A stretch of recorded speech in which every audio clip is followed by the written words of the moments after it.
Hey guys, what's going on? It's your boy Darty coming at you with another weekly analysis of the Nasdaq and the S&P. Again, last week we were shifting value higher again. So all we're doing is pushing and building. We've made new all-time highs, so just have awareness of that. Do not fight it. So first things first, my areas of interest are here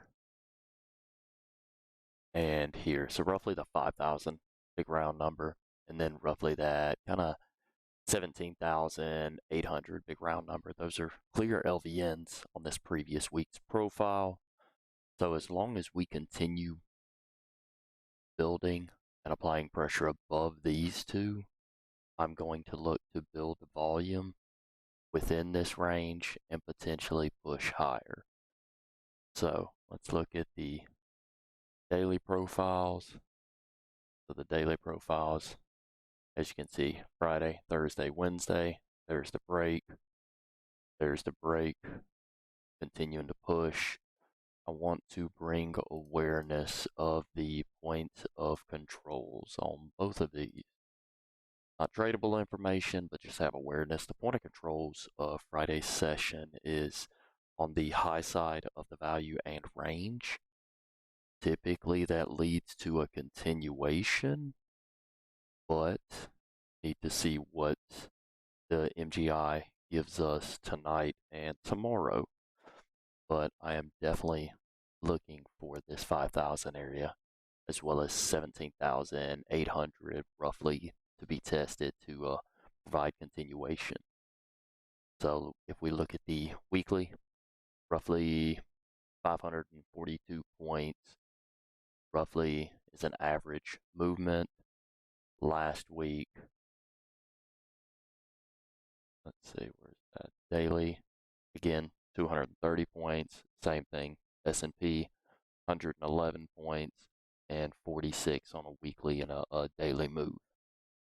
So let's look at the 28-day rolling composite. Let's see if we can fine tune any of these at all. So I had the awareness of about there. So if we look at the 28-day rolling profile, you can actually adjust this just a little bit. And we're definitely looking at somewhere around this 800 to 775.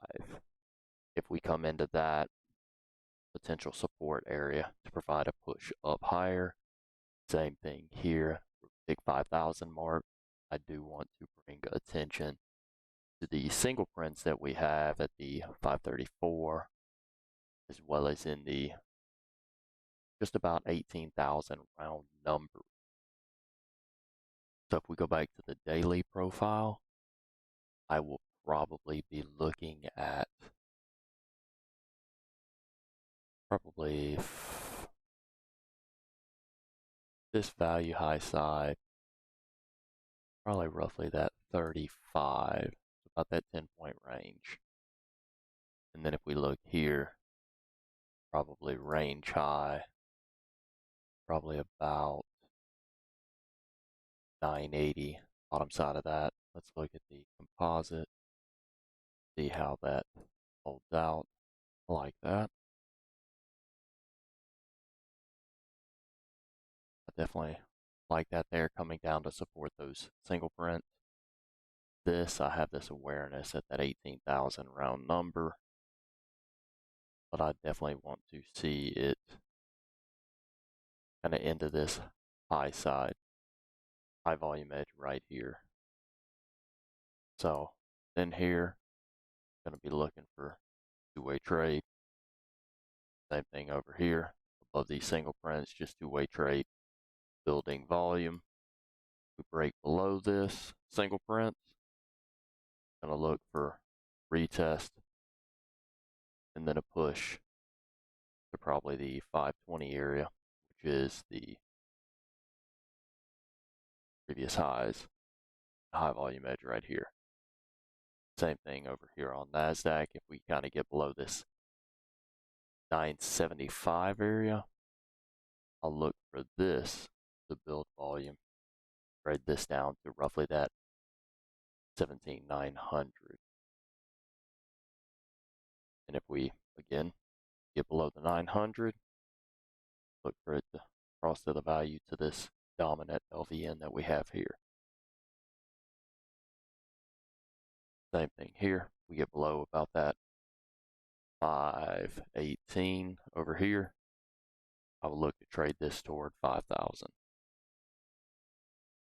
So, but on the other side, don't really have any structure above us. We continue pushing above this 550. Push and build scenario, both cases. Breaks higher, back this, continuation. Don't fight it.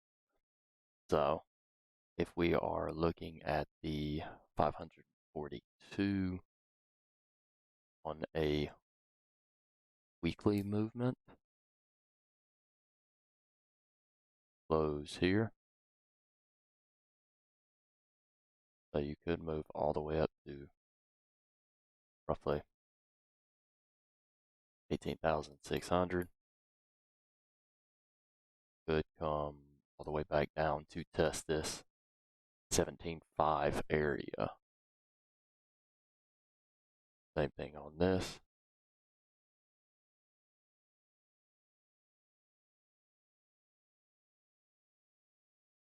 So you're 44.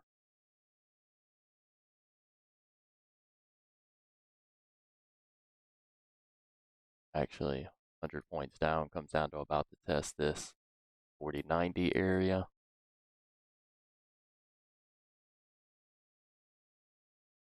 Then obviously, roughly 100 points up puts us at about 51.50.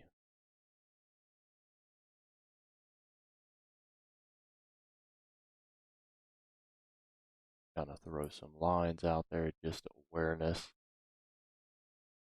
of some of these. But definitely aware of these extremes. So that's kind of what I'm looking at on a high time frame.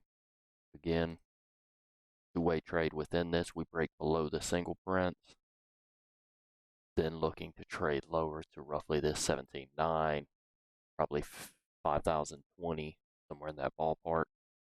We break further down, looking for 17,800 area to be tested, 5,000 round number to be tested. Again, that's pretty much my high time frame analysis. That's what I'm looking at. Anybody got any questions or comments, y'all know how to reach me. Thank y'all for tuning in.